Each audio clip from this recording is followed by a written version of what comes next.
Welcome to Bitcoin World Media, जहां हम करेंगे क्रिप्टो की बात आपके साथ। नमस्कार। आज हम एक काफ़ी दिलचस्प मामले पर बात कर रहे हैं जिसने ना कॉर्पोरेट इंडिया और क्रिप्टो स्पेस दोनों में हलचल मचा दी है। हमारे पास कुछ रिपोर्ट्स हैं जो बता रही हैं कि बॉम्बे स्टॉक एक्सचेंज मतलब बीएसई और जेट किंग इन्फोट्रेन के बीच कुछ हुआ है। हाँ, नमस्कार। मामला ये है कि बीएसई ने जेट किंग इन्फोट्रेन, जो आईटी ट्रेनिंग की एक जानी मानी कंपनी है, उनके आईपीओ लिस्टिंग की अर्जी को आप कह सकते हैं रोक दिया है। और ये अपने आप में काफी बड़ी बात है। बिल्कुल। और जो वजह सामने आ रही है वो तो और भी ध्यान खींचने वाली है। ऐसा सुनने में आया है कि जेट किंग ने आईपीओ से जो पैसा जुटाया, करीब 6 करोड़ रुपए, उसमें से कुछ पैसा उन्होंने क्रिप्टो में लगा दिया, मतलब क्रिप्टो करेंसी में। यहीं से गड़बड़ हुई है ना? हाँ, आपने सही पकड़ा। बीएसई का जो मुख्य ऐतराज है वो इसी बात पर है। उनका ये मानना है कि भाई क्रिप्टो में पैसा लगाना ये एक तरह से सट्टेबाजी है, मतलब स्पेक्युलेटिव है। और जब तक सरकार की तरफ से इन चीज़ों पर, मतलब ये जो वर्चुअल डिजिटल संपत्तियां हैं, इन पर कोई साफ नियम कानून नहीं आ जाते, तब तक वो ऐसी लिस्टिंग को हाँ नहीं कह सकते।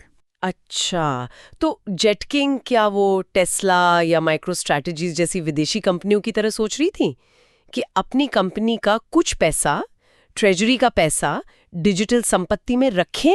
ये तो बाहर की कंपनियां कर रही हैं। जी, लगता तो यही है कि उनका प्लान कुछ ऐसा ही था, अपनी ट्रेजरी को थोड़ा डाइवर्सिफाई करने का। लेकिन यहीं पर देखिए, भारत का रेगुलेटरी माहौल अलग है। बीएसई का ये कदम साफ दिखाता है कि भारत में अभी इसको लेकर नजरिया काफी काफी सतर्क है। पर ये पूरा घटनाक्रम थोड़ा अजीब नहीं है? मतलब पहले तो अप्रूवल जैसी बात थी, फिर अचानक रोक। जरा ये टाइमलाइन समझाएंगे? हाँ, ये समझना जरूरी है कि ये सब हुआ कैसे। देखिए, 9 मई 2025 को बीएसई ने इनको प्रिंसिपल अप्रूवल, मतलब एक तरह से शुरुआती हाँ वो दे दी थी। फिर उसके बाद 23 मई को जेटकिंग के बोर्ड ने फैसला किया कि हाँ, हम क्रिप्टो में निवेश करेंगे। फिर 10 जून को उन्होंने लिस्टिंग के लिए फाइनल अर्जी फाइल कर दी। और फिर काफी टाइम बाद, मतलब लगभग 3-4 महीने बाद, 24 सितंबर को बीएसई ने कहा कि नहीं, आपकी अर्जी हम लौटा रहे हैं। अरे बाप रे! मतलब इतने महीनों बाद? तब तक तो जेट किंग ने वो पैसा लगा दिया होगा क्रिप्टो में, अब तो वो मुश्किल में फंस गए। बिल्कुल, यही तो बात है। पैसा इन्वेस्ट हो चुका है और उधर लिस्टिंग अटक गई। ये जेटकिंग के लिए वाकई बड़ी चुनौती है। अब उनके पास एक रास्ता है कि वो सिक्योरिटीज एपेलेट ट्राइब्यूनल, जिसे एसएटी कहते हैं, वहां अपील करें। ये वो बॉडी है जो रेगुलेटर के फैसलों के खिलाफ अपील सुनती है। पर हाँ, अभी स्थिति तो नाजुक है। और इसका असर जाहिर है कंपनी के शेयर पर भी पड़ा होगा। इन्वेस्टर्स ने कैसे रिएक्ट किया? हाँ, असर तो तुरंत दिखा। जैसे ही ये खबर बाहर आई, पिछले कोई 5 ट्रेडिंग दिनों में ही जेटकिंग का शेयर करीब करीब 10% नीचे चला गया। भाव जो 268 के आसपास था, वो गिरकर 241-242 के पास आ गया। तो ये दिखाता है कि मार्केट ऐसी रेगुलेटरी अनिश्चितताओं को लेकर कितना कितना सेंसिटिव है। ये पूरा मामला ना एक बहुत बड़े सवाल की तरफ इशारा करता है। क्या भारत में कंपनियों को अपनी ट्रेजरी का पैसा, अपनी बचत का पैसा क्रिप्टो में लगाने की इजाजत होनी चाहिए?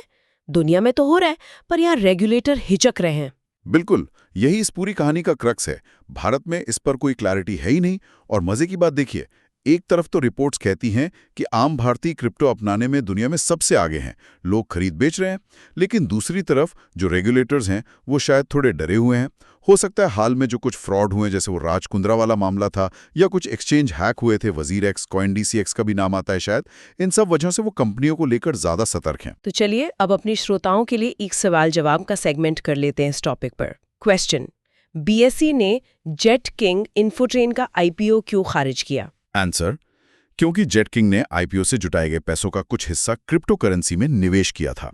बीएसई ने ऐसे सट्टा माना और कहा कि जब तक भारत में वर्चुअल डिजिटल संपत्ति यानी क्रिप्टो पर नियम साफ नहीं होते, तब तक वो ऐसी लिस्टिंग को मंजूरी नहीं दे सकते। ठीक है, ये मामला वाकई सोचने पर मजबूर करता है। चलिए आज की इस बातचीत को यहीं रोकते हैं, लेकिन अपने सुनने वालों के लिए एक सवाल जरूर छोड़ जाते हैं। क्या आपको लगता है कि भारतीय कंपनियों को अपनी जमा पूंजी, मतलब अपनी ट्रेजरी का एक हिस्सा बिटकॉइन जैसी डिजिटल संपत्ति में निवेश करने की अनुमति मिलनी चाहिए, जैसे दुनिया में कुछ कंपनियां कर रही हैं?